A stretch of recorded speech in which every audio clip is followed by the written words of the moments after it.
সম্পত্তির জন্য বাবাকে ৮ দিন তালাবদ্ধ করে রাখলেন মেয়েরা। বিষয়টি নলছিটি উপজেলার নির্বাহী কর্মকর্তা ইউএনও মোহাম্মদ নজরুল ইসলাম জানতে পেরে তাকে ঘটনাস্থলে নিয়ে উদ্ধার করে। এ সময় সহকারী কমিশনার সমাপ্তি রায় উপস্থিত ছিলেন।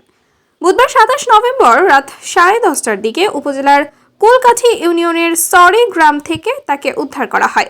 ভুক্তভোগী বীর মুক্তিযোদ্ধা মোশাররফ হোসেন তালুকদার ওই এলাকার বাসিন্দা। মোশাররফ হোসেন তালুকদার বলেন, আমার স্ত্রী মারা যাওয়ার পরে আমি আমার মেয়েদের অনুমতিতে বিবাহ করি। আমার স্ত্রীকে নিয়ে নলছিটিতে বাসা ভাড়া থাকি। গত ১৯ নভেম্বর আমাকে ধরে এনে মেয়ের বাড়িতে তালাবদ্ধ করে রেখেছে। জোর করে জায়গা জমি দখল করিয়ে নিতে চেয়েছে। পরে আমার স্ত্রী জানতে পেরে ইউএনও স্যারকে জানায়। তিনি এসে আমাকে উদ্ধার করেন।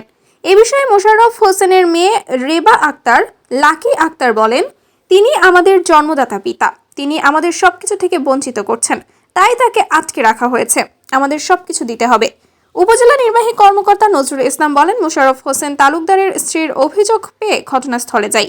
সেখানে গিয়ে ভুক্তভোগী নিজেই আমাদের লিখিত দিয়েছেন যে তাকে আটকে রেখেছেন। পরে তাকে উদ্ধার করা হয় এবং ওই মুক্তিযোদ্ধাকে বলা হয়েছে তার মেয়েরা যাতে বঞ্চিত না হয়।